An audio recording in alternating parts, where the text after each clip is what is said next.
Hello, topic is financial statements analysis. यानी एक company के फाइनेंशियल स्टेटमेंट का क्या करना है, एनालिसिस करना है। तो उनका एनालिसिस तो बाद में करेंगे, पहले ये तो पता होना चाहिए कि एक कंपनी के फाइनेंशियल स्टेटमेंट में किन स्टेटमेंट को इंक्लूड करते हैं। तो देखो, कंपनी एक्ट 2013 के सेक्शन नंबर 240, कंपनी एक्ट 2013 के सेक्शन नंबर 240 में एक कंपनी के फाइनेंशियल स्टेटमेंट को डिस्क्लोज किया गया है। अब कंपनी के फाइनेंशियल स्टेटमेंट में किन स्टेटमेंट को इंक्लूड करते हैं वो देखते हैं। कंपनी के फाइनेंशियल स्टेटमेंट में टोटल 5 स्टेटमेंट इंक्लूड हैं। पहला क्या है, बैलेंस शीट।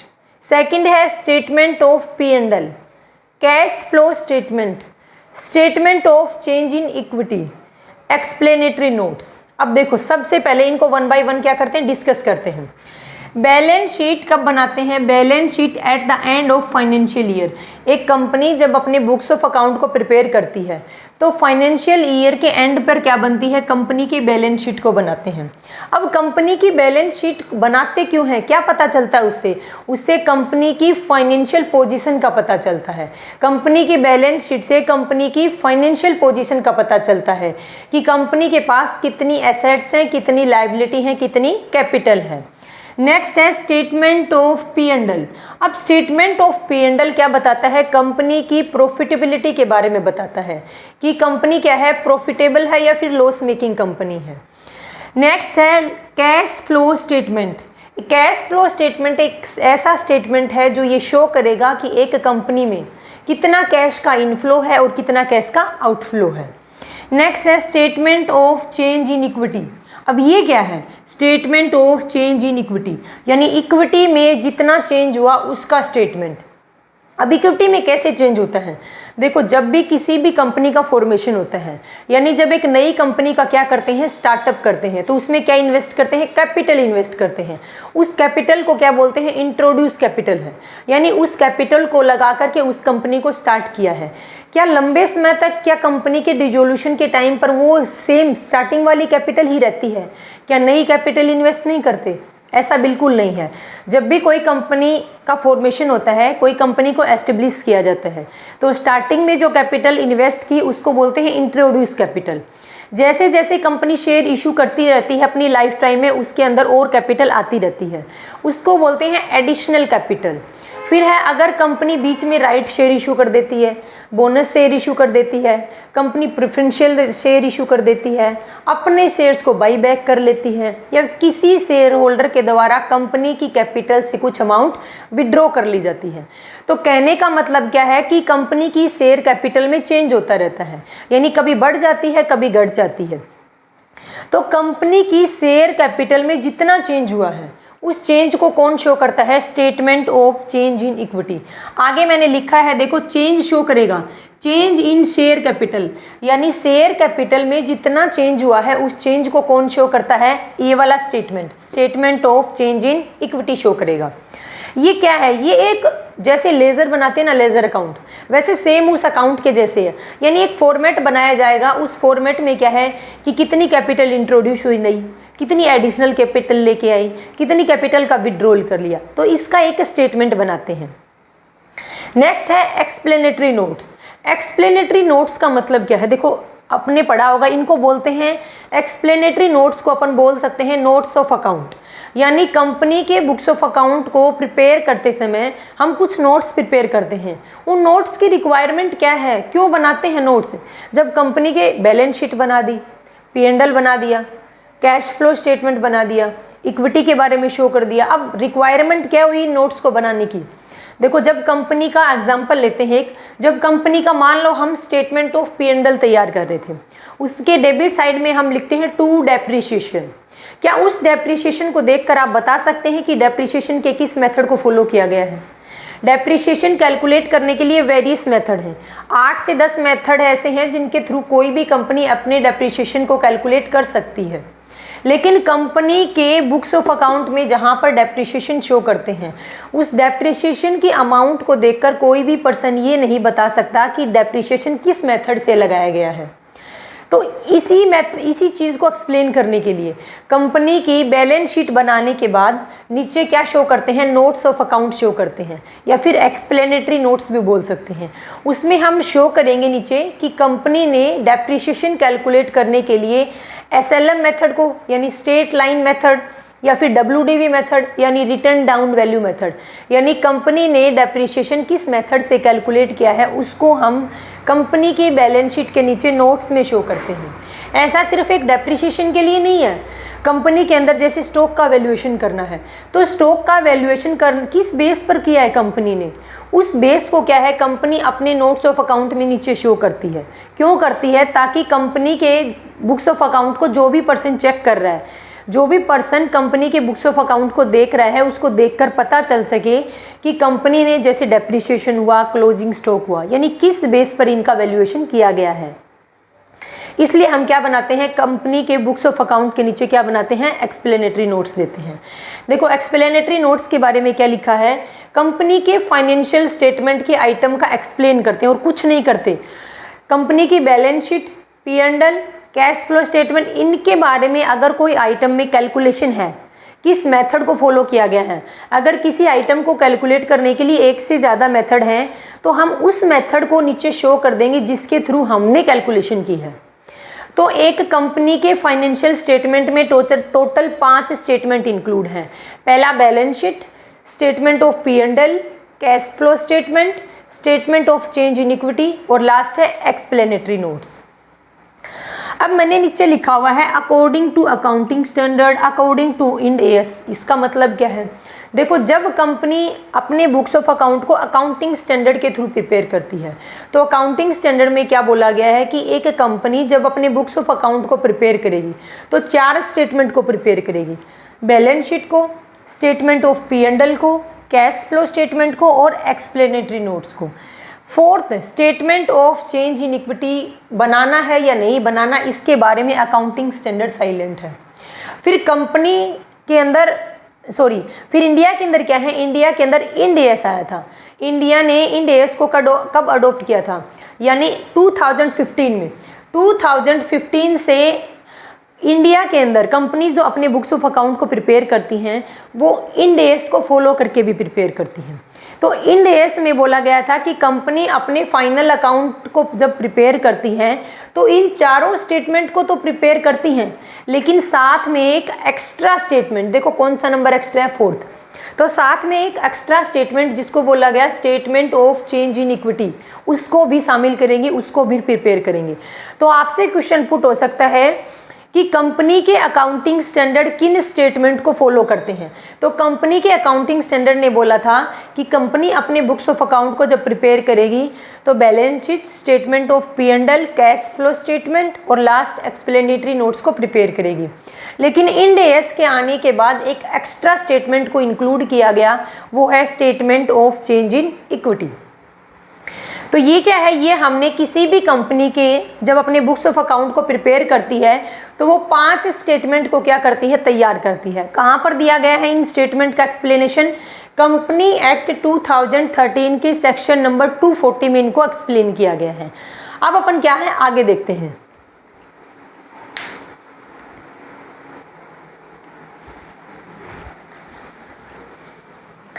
नेक्स्ट टॉपिक अपने पास मेथड ऑफ फाइनेंशियल एनालिसिस, यानी हम कंपनी के फाइनेंशियल स्टेटमेंट का एनालिसिस कैसे करेंगे, क्या तरीका है। तो सबसे पहले देखो, एक होता है इंटरनल एनालिसिस और दूसरा है एक्सटर्नल एनालिसिस। अब कंपनी के फाइनेंशियल स्टेटमेंट का इंटरनल एनालिसिस कैसे करेंगे और कौन करेगा, और कंपनी के फाइनेंशियल स्टेटमेंट का एक्सटर्नल एनालिसिस कौन करेगा और कैसे करेंगे।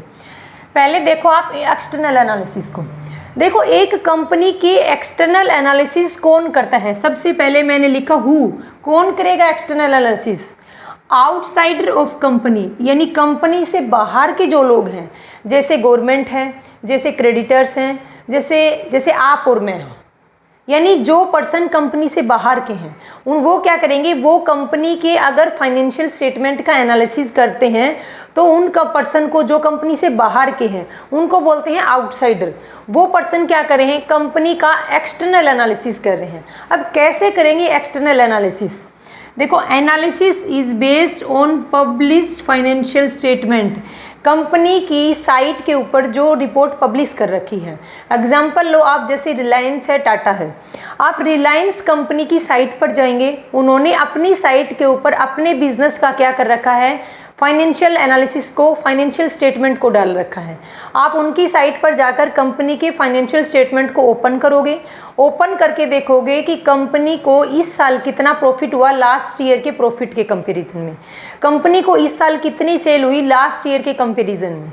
तो ये क्या कर रहे हैं, ये आप और हम, यानी कंपनी के जो बाहर के लोग हैं, जब कंपनी के इन्वेस्टर, पोटेंशियल इन्वेस्टर जो कंपनी के अंदर पैसा इन्वेस्ट करना चाहते हैं, कंपनी के क्रेडिटर्स हैं, गवर्नमेंट हैं, ये सब पर्सन कंपनी के आउटसाइडर हैं।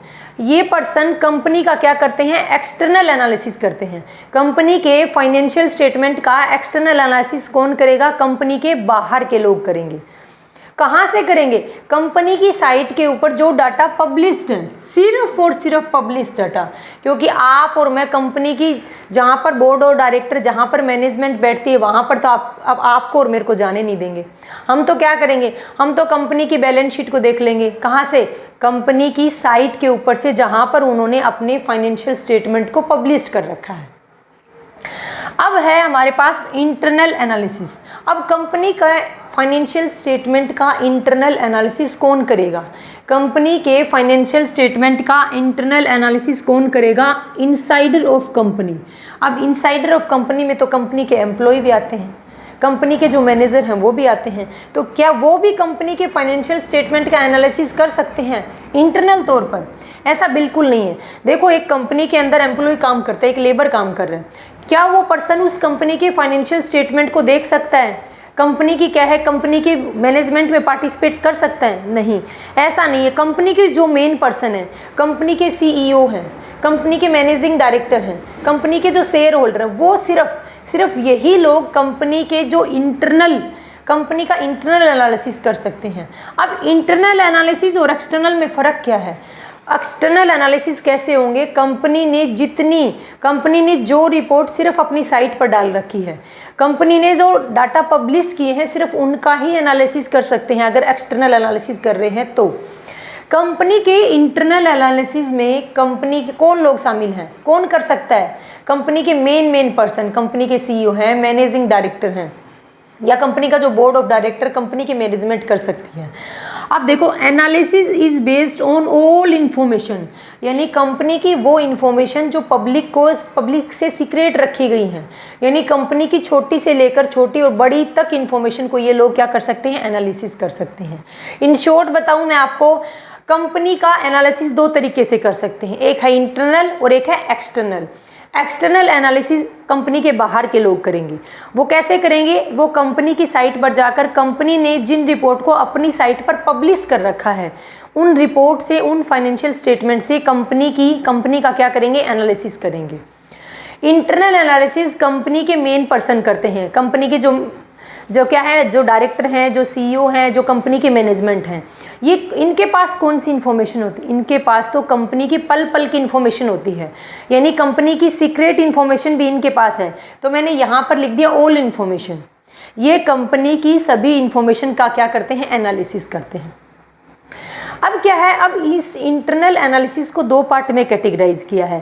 पहला है हॉरिजॉन्टल या फिर डायनेमिक एनालिसिस, दूसरा है वर्टिकल या फिर स्टैटिक एनालिसिस। अब इन दोनों में फ़र्क क्या है? देखो हॉरिजॉन्टल, पहले अपन क्या प्रिपेयर करते थे, मान लो आज भी एक फर्म के अकाउंट को प्रिपेयर करना है तो अपन टी शेप में प्रिपेयर करते हैं। इस साइड कंपनी की लायबिलिटी आती है, सॉरी कंपनी की नहीं, फर्म की। इस साइड क्या है, इस साइड फर्म की लायबिलिटी आती है और यहाँ पर फर्म के एसेट्स आते हैं। लेकिन हम जब कंपनी के बैलेंस शीट को प्रिपेयर करते हैं तो वर्टिकल फॉर्म में तैयार करते हैं, हॉरिजॉन्टल फॉर्म में एक फर्म के अकाउंट को तैयार करते हैं। एक जैसे जो एचयूएफ हैं, पार्टनरशिप फर्म है, इनकी जो बैलेंस शीट बनती है वो टी फॉर्म में बनती है, कंपनी की जो बैलेंस शीट बनती है वो वर्टिकल फॉर्म में बनती है। तो ये वही हॉरिजॉन्टल और वही वर्टिकल है। दो एनालिसिस, हॉरिजॉन्टल या फिर डायनेमिक एनालिसिस, ध्यान रखना दोनों नाम को, वर्टिकल या फिर स्टैटिक एनालिसिस। अब देखो इनको देखते हैं, ध्यान से पढ़ना। क्योंकि कई बार क्या है पेपर में क्वेश्चन पुटअप करेंगे, उस टाइम पर इस हॉरिजॉन्टल और वर्टिकल एनालिसिस की स्टेटमेंट दे देंगे कि कौन सी स्टेटमेंट राइट है और कौन सी स्टेटमेंट रॉन्ग है। अब देखो हॉरिजॉन्टल एनालिसिस क्या होता है, इसमें क्या करते हैं, फिगर 2 और more years show in a single format. एक सिंगल फॉर्मेट के अंदर 2 या 2 से ज़्यादा साल की डाटा शो करते हैं। एक सिंगल फॉर्मेट में कंपनी के 2 या 2 से ज़्यादा साल के क्या करते हैं, डाटा को शो करते हैं, उनका कंपैरिजन करते हैं। मान लो कंपनी कंपेयर कर रही है पिछले 3 साल का, 2023, 2024 का, और अब जब 2025 के फाइनल अकाउंट प्रिपेयर किए, इन तीनों साल के डेटा को क्या करेगी, एक ही फॉर्मेट में शो करेगी, हॉरिजॉन्टल। यहाँ पर 2023 के डाटा, यहाँ पर 2024 के डाटा है कंपनी के, और यहाँ पर 2025 के डाटा शो कर रखे हैं। अब कंपनी कंपेयर कर रही है कि इस साल इतनी सेल्स थी, इस साल इतनी सेल है और इस साल इतनी सेल है। तो क्या कर रही है कंपनी, कंपेयर कर रही है। क्या कर रही है, कंपेयर कर रही है। फिगर देखो, फिगर्स 2 और more years show in a single format. एक सिंगल फॉर्मेट में 2 या 2 से ज़्यादा साल के जब कंपनी डेटा शो करती है तो उसको वो क्या है, वो है कंपनी का हॉरिजॉन्टल एनालिसिस, या फिर उसको बोल सकते हैं डायनेमिक। डायनेमिक का मतलब है कितना चेंज हुआ है। इन वर्ड को पकड़ना, रटने की जरूरत नहीं है कि हॉरिजॉन्टल को डायनेमिक बोलते हैं, वर्टिकल को स्टैटिक बोलते हैं। सिर्फ वर्ड पे ध्यान देना, हॉरिजॉन्टल, डायनेमिक यानी कितना चेंज हो रहा है। अब देखो, इस अगर कंपनी 2 या 2 से ज़्यादा साल के डेटा को एक फॉर्मेट में शो कर रही है, एक स्टेटमेंट बना रही है, उस स्टेटमेंट को क्या बोलते हैं, कंपैरेटिव एनालिसिस। क्या बोलते हैं उसको कंपैरेटिव एनालिसिस कर रही है, उसको बोलते हैं कंपैरेटिव स्टेटमेंट। क्या बोलते हैं, कंपैरेटिव स्टेटमेंट। कंपनी जब कंपनी किसी दूसरी कंपनी के साथ कंपेयर नहीं कर रही, बल्कि कंपनी अपने ही इस साल के प्रॉफिट का पिछले 2 साल के प्रॉफिट के साथ कंपेयर कर रही है, तो उस कंपेयर करने के लिए जिस स्टेटमेंट को, जिस फॉर्मेट को बनाया जाता है, उसको बोलते हैं comparative statement. Analysis is based on the date of year to year. क्या है, ईयर टू ईयर। इस साल के फाइनेंशियल स्टेटमेंट तैयार किए, कंपनी ने क्या किया, एक फॉर्मेट तैयार किया, उस फॉर्मेट को बोलते हैं कंपैरेटिव स्टेटमेंट। इस कंपैरेटिव स्टेटमेंट में कंपनी अपने इस साल के स्टेटमेंट का पिछले 2 साल के जो डाटा हैं उनके साथ में क्या करेगी, कंपेयर करेगी। इसलिए इसका नाम रखा गया है कंपैरेटिव स्टेटमेंट। एनालिसिस बेस्ड है, इस कंपैरेटिव स्टेटमेंट में जो एनालिसिस है वो किसके ऊपर बेस्ड है, वो बेस्ड है डेटा, किसके data, date of year to year, data of year to year, यानी ईयर टू ईयर जितने डाटा में चेंज हुआ है उसको शो करेगा। अब हमारे पास वर्टिकल या फिर स्टैटिक एनालिसिस। अब देखो, एनालिसिस फाइनेंशियल स्टेटमेंट का एनालिसिस कैसे करेंगे, for a single year on a single date. Company के फाइनेंशियल स्टेटमेंट का एनालिसिस कैसे करेंगे, सिंगल ईयर के डेटा लेंगे और एक सिंगल डेट के, कंपनी के फाइनेंशियल स्टेटमेंट का जब एनालिसिस किसी सिंगल डेट पर कर रहे हैं और सिंगल ईयर के डेटा ले रहे हैं, कंपेयर नहीं कर रहे हैं हम किसी भी ईयर के साथ में, उसको बोलते हैं वर्टिकल एनालिसिस। और इसके लिए जिस स्टेटमेंट को प्रिपेयर किया जाता है उसको क्या बोलते हैं, कॉमन साइज स्टेटमेंट। जब कंपनी अपने डेटा का पिछले साल के डेटा के साथ कंपेयर करती है उसको बोलते हैं हॉरिजॉन्टल एनालिसिस। इस हॉरिजॉन्टल एनालिसिस के लिए जिस स्टेटमेंट को प्रिपेयर करते हैं उसको बोलते हैं कंपैरेटिव स्टेटमेंट। जब कंपनी सिंगल ईयर के डेटा का क्या करती है, एनालिसिस करती है, तो इस एनालिसिस करने के लिए जिस स्टेटमेंट को प्रिपेयर करती है उसको बोलते हैं कॉमन साइज स्टेटमेंट। देखो इसके नाम में एक वर्ड है कॉमन। इसमें क्या है, इस स्टेटमेंट के अंदर किसी एक डाटा को 100 मान लेते हैं।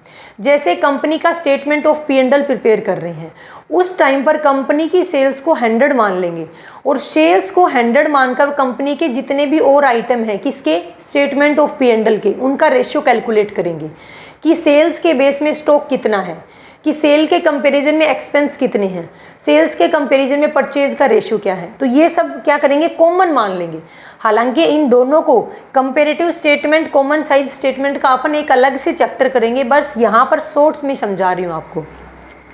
देखो इधर क्या बोला गया था कि each item of financial statement are show in percentage. अब परसेंटेज में कैसे शो करेंगे, जैसे कि कंपनी अपने 2024 की क्या कर रही है, अपनी फाइनेंशियल स्टेटमेंट को प्रिपेयर किया। फाइनेंशियल स्टेटमेंट बनाने के बाद कंपनी ने एक कॉमन साइज स्टेटमेंट तैयार किया। कंपनी ने यहाँ पर क्या कर दिया, सेल्स शो कर दिया।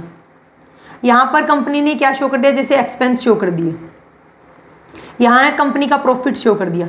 अब कंपनी क्या है, सेल्स को 100 मान लेगी। कंपनी क्या करेगी, कंपनी अपनी सेल्स को 100% मान करके बाकी सभी का क्या करेगी, रेशो कैलकुलेट करेगी। और वो रेशो किस में आएगा, परसेंटेज में कैलकुलेट करेंगे। तो हॉरिजॉन्टल एनालिसिस और वर्टिकल एनालिसिस होप करती हूँ कि समझ आया होगा। हॉरिजॉन्टल में क्या करते हैं, 1 साल के डेटा का पिछले 2 या 3 साल के डेटा के साथ कंपेयर करते हैं। वर्टिकल एनालिसिस में क्या करते हैं, कंपनी 1 साल के डेटा का क्या करती है, एनालिसिस करती है। सिर्फ 1 साल के डेटा को, देखो लिखा है मैंने, सिंगल ईयर के डेटा का एनालिसिस करेगी किसी एक डेटा को बेस मानकर। अब एक छोटा सा पॉइंट और है, उसको देखते हैं। देखो कंपनी के अंदर जो एनालिसिस किया जाता है, जब एक कंपनी के फाइनेंशियल स्टेटमेंट का एनालिसिस करते हैं तो एनालिसिस 2 तरीके से कर सकते हैं। या तो कंपनी अपना एनालिसिस अपने ही प्रीवियस ईयर के डेटा के साथ कर सकती है, या फिर एक कंपनी का एनालिसिस किसी दूसरी कंपनी के साथ कर सकते हैं। तो इसके लिए 2 पार्ट में कैटेगराइज किया गया एनालिसिस को, इंट्रा फर्म एनालिसिस और इंटर फर्म एनालिसिस। अब इंट्रा फर्म का मतलब क्या है और इंटर फर्म का मतलब क्या है। जब एक ही फर्म, इंट्रा फर्म का मतलब क्या है, जब एक ही फर्म अपने डेटा का कंपैरिजन अपने पीछे वाले ईयर के डेटा के साथ कर रही हो तो उसको बोलते हैं इंट्रा फर्म। इंटर फर्म में क्या होता है, जब कंपनी अपने डेटा का कंपैरिजन किसी दूसरी कंपनी के साथ में कंपेयर कर रही हो। तो देखो इंट्रा फर्म में क्या है, इंट्रा फर्म का एनालिसिस कैसे करेंगे। ए लिमिटेड एक कंपनी है, उसको अपने 2024 के फाइनल अकाउंट प्रिपेयर किए और अकाउंट प्रिपेयर करने के बाद क्या करना चाहती है, कंपेयर करना चाहती है। लेकिन कंपेयर किसके साथ करेगी, अपने ही पीछे ये वाले डाटा के साथ में। यानी वो 2023 के अंदर जो फाइनेंशियल स्टेटमेंट प्रिपेयर किए थे उस डेटा के साथ अपनी करंट ईयर के डेटा का कंपेयर करना चाहती है। तो देखो क्या कंपेयर करेगी, प्रॉफिट को, सेल्स को, एसेट्स, लायबिलिटी, इन सब का कंपेरिजन करेगी। किसके साथ, करंट ईयर के डेटा का प्रीवियस ईयर के डेटा के साथ कंपेयर करेगी सिंगल कंपनी। इंटर फर्म में क्या होता है कि इसमें 2 कंपनी अपने सेम ईयर के डेटा के साथ, जैसे 2024 के क्या है फाइनेंशियल स्टेटमेंट का एनालिसिस कर रहे हैं, तो दोनों कंपनियों के सेम ईयर के डेटा। एक बात और ध्यान रखनी, दोनों कंपनियां सेम सेक्टर की होनी चाहिए। ये नहीं कि एक तो बैंकिंग कंपनी है दूसरी इंश्योरेंस कंपनी है, एक बैंकिंग कंपनी है दूसरी मैन्युफैक्चरिंग कंपनी है, ऐसा नहीं। कंपनियों जिस कंपनी के साथ में कंपेयर कर रहे हैं, मान लो ए लिमिटेड का बी लिमिटेड के साथ कंपेयर कर रहे हैं, तो दोनों कंपनियों का जो फॉर्मेट है वो सेम होना चाहिए। यानी दोनों कंपनियां एक ही सेक्टर से होनी चाहिए। उनका प्रॉफिट, सेल्स, एसेट्स, लायबिलिटी, इनका क्या करेंगे, कंपेरिजन करेंगे। जब इंट्रा फर्म एनालिसिस करते हैं, क्या करते हैं, इंट्रा फर्म एनालिसिस करते हैं, उस एनालिसिस को क्या बोलते हैं, टाइम सीरीज एनालिसिस। देखो इसको टाइम सीरीज क्यों बोला गया, क्योंकि इसमें इस साल के डेटा को पीछे वाले साल के साथ कंपेयर किया, किसी दूसरी फर्म के साथ नहीं, इस साल के डेटा का पीछे वाले ईयर के साथ में कंपेयर किया गया, इसलिए इसको बोलते हैं टाइम सीरीज एनालिसिस। और दूसरा है ट्रेंड एनालिसिस। अब देखो आपने नॉर्मल वर्ड सुना होगा कि आजकल कपड़ों का ट्रेंड ये चल रहा है, आजकल ये ट्रेंड चल रहा है। तो ये क्या ट्रेंड, यानी ईयर टू ईयर क्या ट्रेंड चल रहा है, ईयर टू ईयर कितना ग्रो कर रही है या फिर कितना डिक्लाइन कर रही है कंपनी। एक कंपनी का ट्रेंड चेक करेंगे कि कंपनी लास्ट ईयर के कंपैरिजन में कितना प्रॉफिट बढ़ रहा है या कितना घट रहा है। तो जब इंट्रा फर्म एनालिसिस करते हैं तो उसको क्या नाम दिया गया है, टाइम सीरीज एनालिसिस या फिर ट्रेंड एनालिसिस। और जब एक कंपनी का दूसरी कंपनी के साथ के डेटा के साथ कंपेयर करते हैं उसको बोलते हैं inter firm analysis. Inter firm analysis को क्या बोलते हैं, क्रॉस सेक्शन एनालिसिस भी बोल सकते हैं। इसने सेक्शन को क्रॉस कर दिया, इसने अपनी कंपनी का दूसरी कंपनी के साथ कंपैरिजन किया है, अपनी कंपनी का किसी दूसरी कंपनी के साथ कंपैरिजन किया है, इसलिए इसको बोलते हैं क्रॉस सेक्शनल एनालिसिस। तो मैंने अब तक आपको क्या बताया है, मैंने यहाँ पर कंपनी के फाइनेंशियल स्टेटमेंट को एनालिसिस करने के मेथड बताए हैं। क्या था, एक तो इंटरनल एनालिसिस होता है, एक होता है एक्सटर्नल। इंटरनल का मतलब जब कंपनी की जो ओल्ड इन्फॉर्मेशन का एनालिसिस करते हैं और कंपनी की सिर्फ पब्लिश्ड इन्फॉर्मेशन का एनालिसिस करते हैं। अब इसको 2 पार्ट में कैटेगराइज किया, हॉरिजॉन्टल और वर्टिकल। उम्मीद करते हो समझ आ गया हो, नहीं समझ आया हो फिर से बता देना आप कमेंट्स में एक बार। अब एनालिसिस देखा था हमने 2 तरीके से, या तो एक फर्म का कंपैरिजन अपने प्रीवियस ईयर के डेटा के साथ, अगर एक फर्म का कंपैरिजन किसी दूसरी फर्म के साथ, इंटर फर्म एनालिसिस। अब अपन आगे देखते हैं।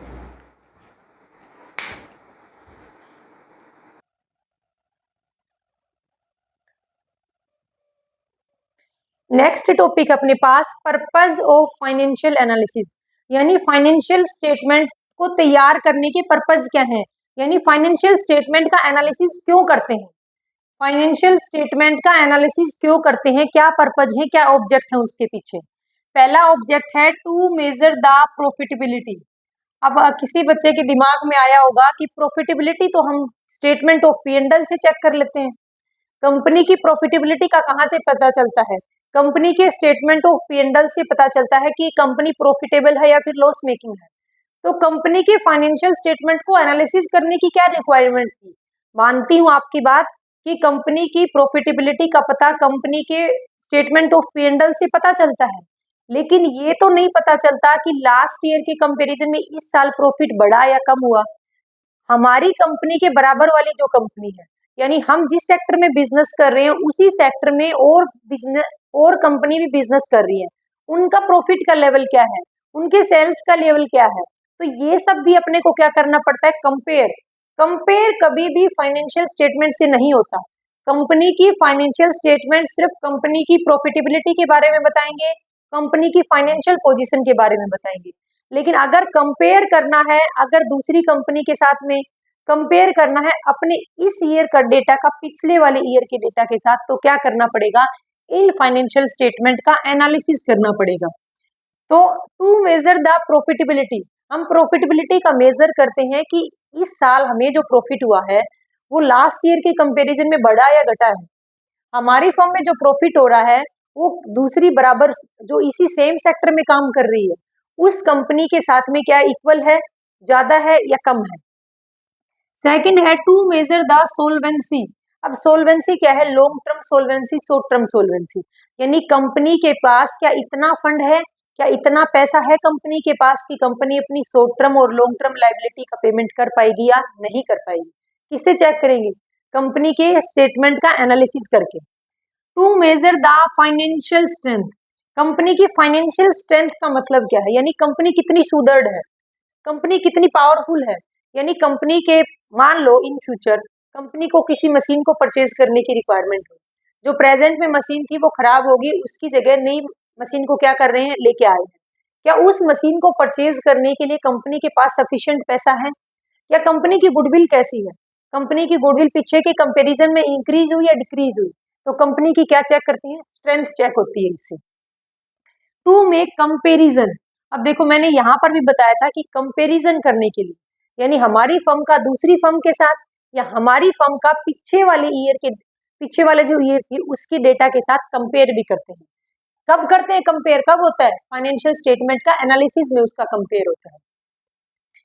To measure the capability of interest and dividend, क्या कंपनी के पास इतनी सफिशिएंट प्रॉफिट है कि वो अपने इंटरेस्ट और डिविडेंड का क्या कर पाएगी, पेमेंट कर पाएगी।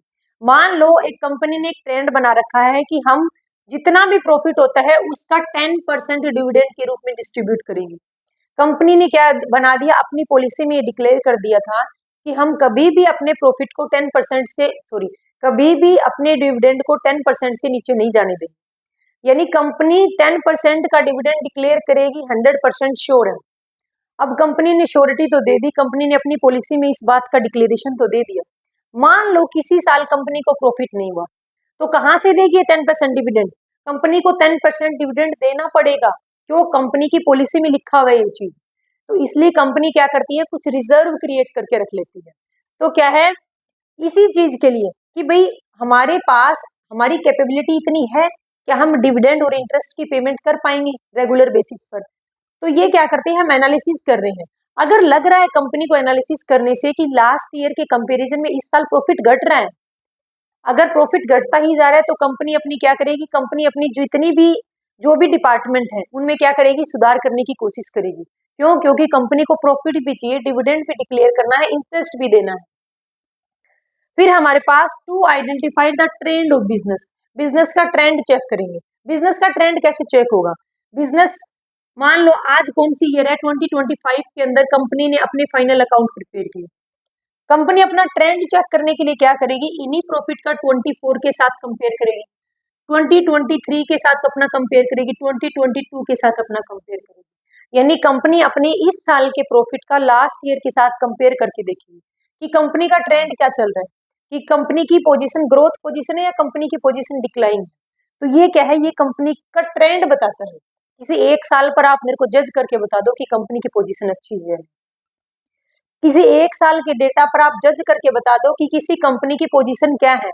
जब तक हम कंपेयर नहीं करेंगे हम उस कंपनी को जज नहीं कर पाएंगे। यानी जब तक कंपेयर नहीं करेंगे उसके बारे में कोई स्टेटमेंट नहीं दे सकते। नेक्स्ट है टू जज द एफिशिएंसी ऑफ मैनेजमेंट। अब मैनेजमेंट ने क्या है, मैनेजमेंट ने पॉलिसी बना दी। मैनेजमेंट ने क्या है, मैनेजमेंट ने पॉलिसी बना दी कि इस साल इतना डिविडेंड डिक्लेयर करेंगे, इस साल एक नया डिपार्टमेंट ऐड करेंगे, इस साल एक नई मशीनरी लेके आएंगे। क्या मैनेजमेंट ने जो डिसीजन अप्लाई किए हैं, क्या उन डिसीजन से जो रिजल्ट निकला है वो रिजल्ट कितना एफिशिएंट है, कितना योग्य है, कितना सही है वो डिसीजन, किससे पता चलेगा, कंपनी की मैनेजमेंट की एफिशिएंसी चेक करेंगे। डिसीजन लेने के बाद जो रिजल्ट आया उस रिजल्ट को चेक करेंगे, उससे पता चलेगा कि कंपनी की जो मैनेजमेंट है वो एबल है या नहीं। नेक्स्ट है to provide the useful information. अब कंपनी की जो इंफॉर्मेशन है वो बाहरी लोगों को भी चाहिए और कंपनी की इंफॉर्मेशन कंपनी के अंदर जो लोग काम कर रहे हैं, जो कंपनी को रन कर रहे हैं, उनको भी चाहिए। यानी कंपनी की इंफॉर्मेशन के दो यूजर्स होते हैं, एक है इंटरनल यूजर्स, दूसरा है एक्सटर्नल यूजर्स। अब कभी कभी क्वेश्चन पुट होता है, कभी कभी नहीं। कंपनी के एक बार ईएमआरएस में क्वेश्चन पुट अप किया गया था, बिल्कुल बेसिक क्वेश्चन था कि ये बताओ कि कौन से इंटरनल यूजर्स हैं और कौन से एक्सटर्नल यूजर्स हैं। कंपनी के यूजर्स हैं, आप सबसे पहले देखो कि कंपनी के यूजर्स को दो पार्ट में कैटेगराइज किया गया, internal users, external users. Internal users में सिर्फ कंपनी के ओनर और कंपनी की मैनेजमेंट है। इंटरनल यूजर्स में सिर्फ कंपनी के ओनर्स और कंपनी की मैनेजमेंट ही आते हैं। बाकी जितने भी पर्सन बच गए, जैसे कंपनी के क्रेडिटर्स हैं, एम्प्लॉय हैं, गवर्नमेंट है या पोटेंशियल इन्वेस्टर हैं, बाकी सारे क्या होते हैं, बाकी सारे कंपनी के एक्सटर्नल यूजर्स हैं। अब दोनों ही यूजर्स को कंपनी के बारे में इंफॉर्मेशन चाहिए। कुछ लोग कंपनी को क्या है, लोन देना चाहते हैं, कुछ लोग कंपनी में पैसा इन्वेस्ट करना चाहते हैं, कुछ लोग कंपनी के अंदर एम्प्लॉय के तौर पर काम करना चाहते हैं। तो वो लोग पहले चेक करते हैं कि कंपनी की फाइनेंशियल पोजीशन क्या है, कंपनी के फाइनेंशियल स्टेटमेंट चेक करेंगे, उनका एनालिसिस करेंगे, तभी वो क्या करेंगे, उस कंपनी में अपना इंटरेस्ट दिखाएंगे। तो to provide the useful information to users, company के यूजर्स को क्या करेंगे, कंपनी के यूजर्स को उसकी यूजफुल इंफॉर्मेशन देंगे। कहाँ से मिलेगी इंफॉर्मेशन, कंपनी के फाइनेंशियल स्टेटमेंट का एनालिसिस करने से पता चलेगा। अब एक साल के प्रॉफिट को चेक कर लिया कि कंपनी में 10 लाख का प्रॉफिट हो गया। अब ये तो देखो कि कंपनी में 10 लाख का प्रॉफिट कितनी इन्वेस्टमेंट के ऊपर हुआ है, तो उसका क्या करेंगे, जब कंपेरिजन करेंगे तभी पता चलेगा। तो ये है फाइनेंशियल स्टेटमेंट बनाने के रीजन, मतलब क्यों बनाते हैं हम, क्या फायदा होता है उससे। अब है एडवांटेज ऑफ फाइनेंशियल एनालिसिस, यानी कंपनी के फाइनेंशियल स्टेटमेंट को एनालिसिस करने से क्या फायदे हैं। पहला है to take investment decision. Investment decision कौन लेगा, पोटेंशियल इन्वेस्टर लेगा। यानी जो पर्सन इन फ्यूचर कंपनी में पैसा इन्वेस्ट करने की सोच रहा है, वो पर्सन क्या चेक करेगा, कंपनी की प्रॉफिटेबिलिटी चेक करेगा, कंपनी की क्या करेगा, फाइनेंशियल पोजीशन चेक करेगा, कंपनी कितना ग्रो कर रही है वो चेक करेगा, कंपनी डिक्लाइन चेक करेगा, यानी कंपनी का ट्रेंड चेक करेगा। ये कहाँ से पता चलेगा कंपनी का ट्रेंड क्या है, कंपनी के फाइनेंशियल स्टेटमेंट का एनालिसिस देखकर उसको पता चलेगा कि भाई हाँ कंपनी का ट्रेंड क्या है, यानी कंपनी ग्रोइंग कंपनी है या फिर डिक्लाइन कंपनी है। अगर ग्रोइंग कंपनी हुई तो जो पोटेंशियल इन्वेस्टर वो इन्वेस्टमेंट कर देगा। अगर डिक्लाइन कंपनी है तो उसकी आंख थोड़ी फूटी है, वो फालतू में गड्ढे में जा रही कंपनी में इन्वेस्ट करेगा, बिल्कुल भी नहीं करेगा। To take credit decision. अब क्रेडिट डिसीजन का मतलब क्या है, एक कंपनी जब अपने गुड्स को सेल करती है तो कुछ गुड्स कैश में सेल करती है, कुछ गुड्स क्रेडिट में भी सेल करती है। तो कंपनी अपने फाइनेंशियल स्टेटमेंट के एनालिसिस को चेक करके देखती है कि कंपनी कितना और गुड्स उधार में सेल कर सकती है, यानी कंपनी कितना और गुड्स उधार में सेल करती है कि कंपनी के पास लिक्विडिटी भी बनी रहे, कंपनी के पास सफिशिएंट कैश भी रहे। नेक्स्ट है टू टेक डिविडेंड डिसीजन। अगर डिविडेंड का डिक्लेरेशन करना है तो क्या चेक करेंगे, कंपनी के फाइनेंशियल स्टेटमेंट का एनालिसिस चेक करेंगे कि कंपनी इस साल कितना डिविडेंड डिक्लेयर कर सकती है, यानी कंपनी की सिचुएशन क्या है। For estimating trend of business, क्या चेक करेंगे, बिजनेस का ट्रेंड चेक करेंगे। बिजनेस ट्रेंड क्या है, बिजनेस ग्रोइंग कंपनी है या फिर बिजनेस डिक्लाइन कंपनी है। कैसे होता है ट्रेंड चेक, इस तरीके से कि लास्ट ईयर प्रॉफिट इतना था, सॉरी इस साल प्रॉफिट इतना है, उससे लास्ट ईयर इतना था, उससे लास्ट ईयर इतना था, उससे लास्ट ईयर इतना प्रॉफिट था। इससे कंपनी का ट्रेंड चेक होता है। To take various managerial decision, management decision लेती है। सभी को पता है कि कंपनी को रन करना है, कंपनी के बारे में पॉलिसी बनानी है। उन पॉलिसी को बनाने का काम कंपनी के मैनेजमेंट के हाथ में होता है। अब कंपनी क्या करती है, कंपनी मैनेजमेंट यानी कंपनी की मैनेजमेंट डिसीजन लेगी। किस बेस पर डिसीजन लेगी वो, कंपनी की मैनेजमेंट कंपनी के फाइनेंशियल स्टेटमेंट का एनालिसिस करके देखेगी कि कंपनी में क्या सुधार करने की रिक्वायरमेंट है, कंपनी में किस डिपार्टमेंट को एग्जिट करने की रिक्वायरमेंट है, कंपनी को किस न्यू पॉलिसी को अडॉप्ट करने की रिक्वायरमेंट है। तो ये सब कहाँ से होगा, ये सब कंपनी के फाइनेंशियल स्टेटमेंट से पता चलेगा। तो एक कंपनी के फाइनेंशियल स्टेटमेंट का एनालिसिस करना काफी इंपॉर्टेंट है। क्यों, क्योंकि कंपनी के ट्रेंड के बारे में पता चलता है, कंपनी के जो पोटेंशियल इन्वेस्टर हैं उनको पता चलेगा, यानी कंपनी के यूजर्स को इसकी इंफॉर्मेशन मिलेगी कि कंपनी का लेवल क्या है। अब कंपनी के कुछ लिमिटेशन भी है, देखो अगर किसी चीज की एडवांटेज है तो उसके ड्रॉबैक भी है, यानी फाइनेंशियल स्टेटमेंट का एनालिसिस कर रहे हैं, उसके एडवांटेज तो गिना दिए मैंने आपको, अब ड्रॉबैक भी बतानी पड़ेगी, यानी कुछ कमियां भी है। अब कमियों को देखते हैं।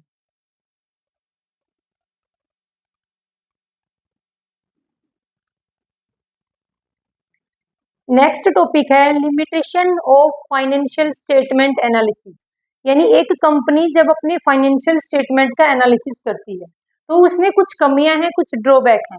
वो देखो, सबसे पहले है लिमिटेशन ऑफ फाइनेंशियल स्टेटमेंट, कि फाइनेंशियल स्टेटमेंट की कमी, फाइनेंशियल स्टेटमेंट में ही कमी निकाल दी। देखो फाइनेंशियल स्टेटमेंट में कमी कैसे होती है, कंपनी की बुक्स ऑफ अकाउंट को जब प्रिपेयर करते हैं को तो कुछ प्रिंसिपल को फॉलो करना पड़ता है। आप सबको पता है, आपने 11th क्लास के अकाउंट्स में पढ़ा है कि प्रिंसिपल ऑफ अकाउंट्स, यानी जब भी कंपनी अपने बुक्स ऑफ अकाउंट को प्रिपेयर करेगी तो कुछ प्रिंसिपल को बेस मानकर अकाउंटिंग करते हैं। प्रिंसिपल के अंदर जैसे एक प्रिंसिपल है प्रूडेंस कंसेप्ट। प्रूडेंस कंसेप्ट क्या बोलता है कि फ्यूचर के अंदर कंपनी से रिलेटेड फ्यूचर में अगर कोई लॉस होने की, कोई एक्सपेंस होने की पॉसिबिलिटी है तो उसको इसी साल इनकर करो, लेकिन अगर नियर फ्यूचर में कोई इनकम होने की पॉसिबिलिटी है, कुछ प्रॉफिट होने की पॉसिबिलिटी है तो उसको इग्नोर कर दो। क्या बोला गया है, कंपनी के फाइनेंशियल स्टेटमेंट को जब प्रिपेयर किया गया तो एक प्रिंसिपल है प्रूडेंस कंसेप्ट, यानी रूढ़िवादिता की अवधारणा क्या बोलती है कि कंपनी के नियर फ्यूचर में होने वाले लॉस को इस साल इनकर करो, बट नियर फ्यूचर में होने वाले इनकम और जो प्रॉफिट है उसको इग्नोर कर दो। तो कंपनी के अंदर ट्रू एंड फेयर बेसिस पर अकाउंट कहाँ प्रिपेयर हुए, लॉस को इनकर कर रहे हैं, कंपनी का प्रॉफिट कम हो रहा है, हमने क्या कर दिया, नियर फ्यूचर में होने वाली जो इनकम है उनको कंसीडर नहीं किया। अगर नियर फ्यूचर में होने वाले लॉस को आप कंसीडर कर रहे हो इस साल, तो नियर फ्यूचर में होने वाली इनकम भी तो इसी साल कंसीडर करेंगे। इसीलिए क्या है कि कंपनी के जो फाइनेंशियल स्टेटमेंट तैयार किए जाते हैं उसमें कुछ कमियां हैं। पहली कमी क्या है, जैसे प्रूडेंस कंसेप्ट है, नियर फ्यूचर के लॉस को इनकर कर लिया बट की जो इनकम होने वाली थी उसको इग्नोर कर दिया। तो जब फाइनेंशियल स्टेटमेंट में ही कमी है, जब कंपनी के फाइनल अकाउंट प्रिपेयर किए थे तो उनमें कमी है, तो कंपनी के फाइनेंशियल स्टेटमेंट का जब एनालिसिस करेंगे तो उनमें तो कमी आनी जायज है, क्योंकि वो इन्हीं फाइनेंशियल स्टेटमेंट के बेस पे तो करते हैं तैयार। सेकंड कमी क्या है कि अफेक्टेड बाय विंडो ड्रेसिंग। अब विंडो ड्रेसिंग का मतलब है कि जो कंपनी के अंदर जो रियलिटी है उसको छुपा रहे हैं। विंडो ड्रेसिंग का मतलब रियलिटी को छुपा रहे हैं, रियलिटी से एक्स्ट्रा चीज दिखा रहे हैं, कंपनी के एक्सपेंस को एक लेवल से ज्यादा शो कर रहे हैं, कंपनी के किसी कैपिटल एक्सपेंडिचर को रेवेन्यू एक्सपेंडिचर मान रहे हैं, रेवेन्यू एक्सपेंडिचर मान के उसको कंपनी के P&L स्टेटमेंट में शो कर देंगे। स्टेटमेंट ऑफ P&L में क्या शो होते हैं, कंपनी के रेवेन्यू एक्सपेंडिचर, रेवेन्यू इनकम आती है, तो किसी कैपिटल एक्सपेंडिचर को रेवेन्यू एक्सपेंडिचर मान के कंपनी के स्टेटमेंट ऑफ P&L में शो कर दिया। इससे क्या हुआ, इससे कंपनी का प्रॉफिट कम आ गया, तो कंपनी के अगर प्रॉफिट कम है तो कंपनी को टैक्स भी कम पे करना पड़ेगा। तो कंपनी अपने टैक्स से बचने के लिए कंपनी के जो रिजल्ट हैं उनको ट्रू एंड फेयर शो नहीं कर रही, क्यों? क्योंकि कंपनी अपने एक्सपेंस को एक लेवल से ज्यादा शो कर रही है, कंपनी अपने इनकम को एक लेवल से कम शो कर रही है। यानी एक्सपेंस को ज्यादा शो करना, इनकम को कम शो करना, इससे कंपनी का प्रॉफिट कम आएगा, प्रॉफिट कम आएगा तो टैक्स भी कम पे करना पड़ेगा। कंपनी इसके ऑपोजिट भी कर सकती है। कंपनी अपनी फाइनेंशियल पोजीशन को बेटर वे में शो करने के लिए क्या कर सकती है, अपनी इनकम को ज्यादा शो कर सकती है कि कंपनी की इनकम ज्यादा है, वह कंपनी में प्रॉफिट ज्यादा है। इससे क्या है, जो फ्यूचर के जो पोटेंशियल इन्वेस्टर हैं, जो इन फ्यूचर कंपनी में पैसा इन्वेस्ट करना चाहते हैं, वो कंपनी का प्रॉफिट देखते हैं, बोलते हैं वाह वाह वाह कंपनी बहुत अच्छा प्रॉफिट है, हम तो आप में इन्वेस्ट करेंगे। तो इससे क्या है कि कंपनी के true and fair result show नहीं होते। तो कंपनी के जो फाइनेंशियल स्टेटमेंट है वो विंडो ड्रेसिंग से इफेक्ट है, यानी है चीज कुछ और, दिखा कुछ और रहे। Don't show effect of price change. देखो कंपनी ने बैलेंस शीट के अंदर फिक्स एसेट शो करती है। कंपनी ने किसी प्लांट, मशीनरी, बिल्डिंग, लैंड को परचेज किया। मान लो किसी मशीनरी को परचेज किया, कंपनी ने कब परचेज किया था, 2023 के अंदर किसी कंपनी ने किसी मशीनरी को परचेज किया। 2025 में भी कंपनी मशीनरी की उसी कॉस्ट प्राइस को लेकर चल रही है। क्या आज भी मशीनरी की कॉस्ट प्राइस वही है? आज मशीनरी की कॉस्ट प्राइस तो वही है। इन्होंने खरीदा, कंपनी ने खरीद लिया, लिख दिया 2023 में 5 लाख की मशीनरी परचेज की, 2025 में भी 5 लाख की मशीनरी परचेज की, 2023 में 24, 25, 26, 30 तक वही 5 लाख की मशीनरी शो करते चले जा रहे हैं। क्या मार्केट प्राइस कंपनी की मशीनरी की चेंज नहीं हुई? कंपनी ने जो मशीन खरीदी थी उसकी मार्केट प्राइस में कोई चेंज नहीं है चेंज तो। लेकिन कंपनी क्या करती है, कंपनी प्राइस लेवल में जो चेंज हो रहा है उसका इफेक्ट डालती नहीं है अकाउंट्स पर। कंपनी के अंदर आपने देखा था historical cost concept. Historical cost concept क्या बोलता है कि कंपनी के अंदर जो बैलेंस शीट में जो एसेट्स शो कर रखी है, फिक्स एसेट्स, उनको किस वैल्यू पर शो करते हैं, हिस्टोरिकल कॉस्ट वैल्यू पर शो करते हैं, यानी उनकी कॉस्ट प्राइस पर शो करते हैं जिस वैल्यू पर उनको परचेज किया था। मार्केट वैल्यू नाम की कोई चीज ही नहीं। मार्केट वैल्यू को तो कंपनी ध्यान ही नहीं रखती कि आज मार्केट में कितनी प्राइस चल रही है इसकी। ये क्या है, ये भी एक ड्रॉबैक है। कंपेरिजन इज अनरिलायबल, यानी अविश्वसनीय कंपेरिजन। अब कंपेरिजन अविश्वसनीय का मतलब क्या है? मान लो दो फर्म है, एक है ए लिमिटेड और एक है बी लिमिटेड। दो कंपनियां बिजनेस कर रही हैं। दोनों कंपनियां क्या है, डेप्रिसिएशन के मेथड को अलग अलग मेथड को फॉलो कर रही है। अगर कंपनियां अलग अलग मेथड को फॉलो कर रही हैं तो कंपनी का डेप्रिसिएशन अलग अलग आएगा। डेप्रिसिएशन किस पे लगता है? फिक्स एसेट्स पे लगता है। तो कंपनी जब डेप्रिसिएशन कैलकुलेट करती है, ए लिमिटेड एसएलएम मेथड को फॉलो कर रही है, बी लिमिटेड डब्ल्यूडीवी मेथड को फॉलो कर रही है। अब दोनों कंपनी का अलग अलग मेथड को यूज करने की वजह से डेप्रिसिएशन अलग आएगा। हम क्या चले, हमारी ए कंपनी है, हम बी कंपनी के साथ कंपेरिजन करने चल पड़े। चलो वही कंपेरिजन करते हैं हमारी फर्म का बी के साथ।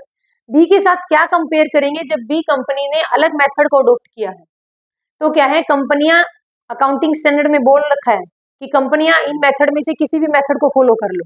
अब कंपनियां तो अपनी मनमर्जी करेंगी। ए लिमिटेड ने एसएलएम को फॉलो करके अपना डेप्रिसिएशन कैलकुलेट किया, बी लिमिटेड ने डब्ल्यूडीवी के अकॉर्डिंग अपना डेप्रिसिएशन कैलकुलेट किया। अगर डेप्रिसिएशन अलग है तो प्रॉफिट भी अलग होगा, फिर कंपैरिजन कैसा? तो डिफिकल्ट कहा गया, कंपैरिजन इन अनरिलायबल। कंपैरिजन भी अविश्वसनीय है। क्यों? कंपैरिजन हम किस बेस पर करें जब कंपनी ने सेम मेथड को अडॉप्ट नहीं कर रखा। Difficulty in forecasting. देखो फ्यूचर का कुछ भी पता नहीं चलता, फ्यूचर अनसर्टेन है। कंपनी फ्यूचर के बारे में कुछ भी पता नहीं लगा सकती किनके बेस पर, फाइनेंशियल स्टेटमेंट के एनालिसिस के बेस पर। क्यों? ऐसा क्यों है कि कंपनी के जो फाइनल अकाउंट तैयार करते हैं वो हिस्टोरिकल बेस पर तैयार किए जाते हैं। कंपनी अपने फाइनल अकाउंट कौन से डेटा को लेती है? कंपनी अपने फाइनल अकाउंट क्या करती है, पास्ट के डेटा पर तैयार करती है। कंपनी को अपने बुक ऑफ अकाउंट को तैयार करना होता है 31 मार्च को। 1 अप्रैल से लेकर के 31 मार्च तक जितनी भी ट्रांजेक्शन हुई उनको रिकॉर्डिंग करेंगे 31 मार्च को। रिकॉर्डिंग तो करते जाते हैं लेकिन उनके फाइनल अकाउंट कब तैयार करते हैं? 31 मार्च। यानी एक साल के दौरान जितनी भी ट्रांजेक्शन हुई उनको आज क्या कर रहे हैं, उनका एनालिसिस कर रहे हैं। आज उनका एनालिसिस कर ले, यानी पास्ट के डेटा का रिकॉर्डिंग किया हमने फ्यूचर से रिलेटेड कोई कंसेप्ट नहीं देखा। तो क्या कहा, डिफिकल्ट इन फोरकास्टिंग, यानी हम पूर्वानुमान नहीं लगा सकते। किसके बेस पर? इन एनालिसिस के बेस पर। अगर लगा रहे हैं तो वो सिर्फ एस्टिमेटेड है, उसमें हम श्योर नहीं है 100%। फिर है लेक ऑफ क्वालिटेटिव एनालिसिस। आपने देखा होगा जब कंपनी के अंदर बुक्स ऑफ अकाउंट को रिकॉर्ड बनाते हैं तो बिजनेस से रिलेटेड फाइनेंशियल नेचर की ट्रांजेक्शन को ही बुक्स ऑफ अकाउंट में रिकॉर्ड करते हैं। कौन सी? उन ट्रांजेक्शन को बुक्स ऑफ अकाउंट में रिकॉर्ड करेंगे जो मॉनेटरी इन नेचर है। अगर कोई भी ट्रांजेक्शन नॉन मॉनेटरी नेचर की है तो उसको बुक्स ऑफ अकाउंट में रिकॉर्ड भी नहीं करेंगे। नॉन मॉनेटरी नेचर की ट्रांजेक्शन का मतलब क्या है? जैसे कंपनी के एम्प्लॉय थे और 10 दिन के लिए हड़ताल पर चले गए, क्या कंपनी के ऊपर इस चीज का इफेक्ट नहीं हुआ? कंपनी का प्रोडक्शन फ्लॉप नहीं हो गया? कंपनी का प्रोडक्शन रुक गया? क्यों? क्योंकि एम्प्लॉय हड़ताल पर चले गए। क्या कंपनी की बुक्स ऑफ अकाउंट में इस चीज को रिकॉर्ड किया? नहीं किया। तो यही बता रहे हैं कि सिर्फ क्वालिटेटिव एनालिसिस की कोई रिकॉर्डिंग नहीं होती, ओनली और ओनली कंपनी के अंदर क्वांटिटेटिव ट्रांजेक्शन को रिकॉर्ड किया जाता है। सिर्फ मॉनेटरी नेचर की ट्रांजेक्शन को बुक्स ऑफ अकाउंट में रिकॉर्ड करते हैं, बाकी जो क्वालिटेटिव नेचर की ट्रांजेक्शन है उनको रिकॉर्ड ही नहीं करते। तो ये क्या है? ये कुछ कमियां हैं इसमें। कंपनी के फाइनेंशियल स्टेटमेंट का एनालिसिस कर रहे हैं फिर भी उसमें कुछ कमियां हैं, तो ये सब कमियां। Tools of financial analysis.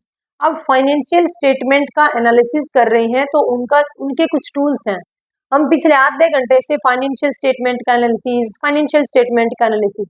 अब ये तो बताओ करेंगे कैसे, किन टूल्स को यूज करेंगे कि इन फाइनेंशियल स्टेटमेंट का एनालिसिस हो। कंपनी ने फाइनेंशियल स्टेटमेंट तैयार कर दिए, स्टेटमेंट ऑफ P&L तैयार कर दिया, balance sheet, cash flow statement, statement of change in equity और लास्ट में एक्सप्लेनेटरी नोट। अब इनको तैयार करके कंपनी बैठ गई। क्या उनका कोई मीनिंग है?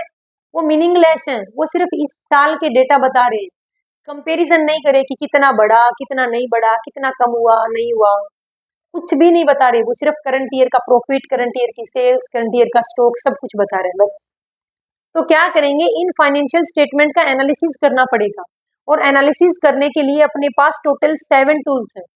तो कंपनी बोल रही हूँ, पेपर में डायरेक्ट क्वेश्चन पुटअप किया जा सकता है कि निम्न में से कौन सा फाइनेंशियल एनालिसिस का टूल है या नहीं। तो 7 टूल्स है कंपनी के फाइनेंशियल स्टेटमेंट का एनालिसिस करने का। पहला है comparative statement, common size statement, trend analysis, accounting ratio, cash flow statement, fund flow statement और लास्ट है ब्रेक इवन पॉइंट एनालिसिस। अब इनका अलग अलग चैप्टर है। कंपेरेटिव स्टेटमेंट का अपना अलग चैप्टर है, सारे चैप्टर अलग अलग है। इनको मैंने यहाँ पर सिर्फ एक जगह शो किया है कि भी ये टूल्स हैं फाइनेंशियल स्टेटमेंट को एनालिसिस करने के।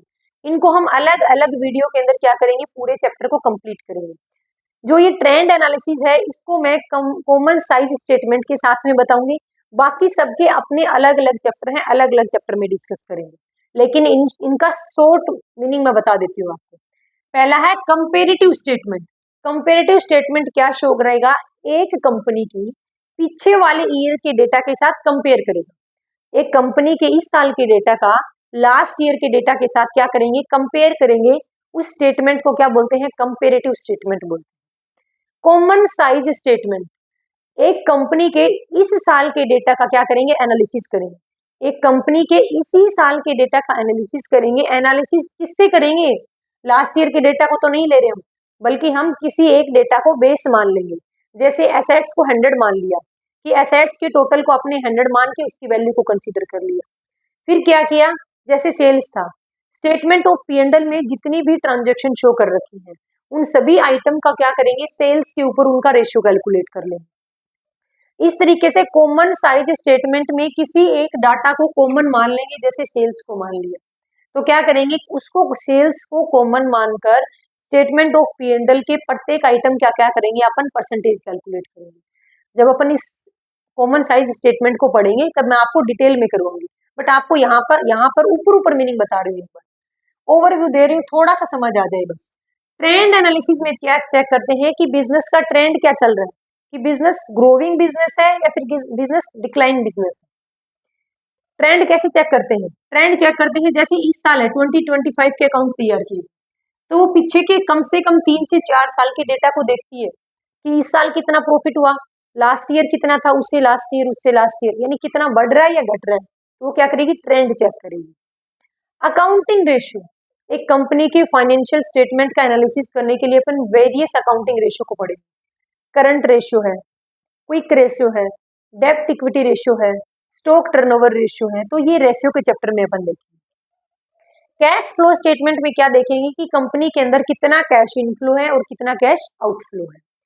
फंड फ्लो स्टेटमेंट में देखेंगे कि कंपनी की बैलेंस शीट में कितनी एसेट्स, लायबिलिटी, कैपिटल, यानी कंपनी के फाइनेंशियल स्टेटमेंट का क्या करेंगे, एनालिसिस करेंगे। Break even point analysis. अब ब्रेक इवन पॉइंट क्या होता है? ब्रेक इवन पॉइंट एक ऐसा पॉइंट है जहां पर कंपनी को ना तो प्रॉफिट हो रहा ना लॉस हो रहा, उस पॉइंट का क्या करेंगे, एनालिसिस करेंगे। हालांकि इस चैप्टर के अंदर बहुत सारे क्या है, रेशियो है, बहुत सारे पॉइंट है, उनको डिस्कस करेंगे। अब ये क्या थे, ये फाइनेंशियल स्टेटमेंट को एनालिसिस करने के टूल्स हैं। कितने टूल्स है? 7। Comparative statement, common size statement, third कौन सा है, trend analysis, accounting ratio, cash flow statement, fund flow statement और है ब्रेक इवन पॉइंट एनालिसिस। तो ये चैप्टर है अपना, आज कौन सा चैप्टर था कि फाइनेंशियल स्टेटमेंट का एनालिसिस। तो ये चैप्टर अपना यहाँ फिनिश होता है। अब नेक्स्ट वीडियो में नेक्स्ट चैप्टर करेंगे।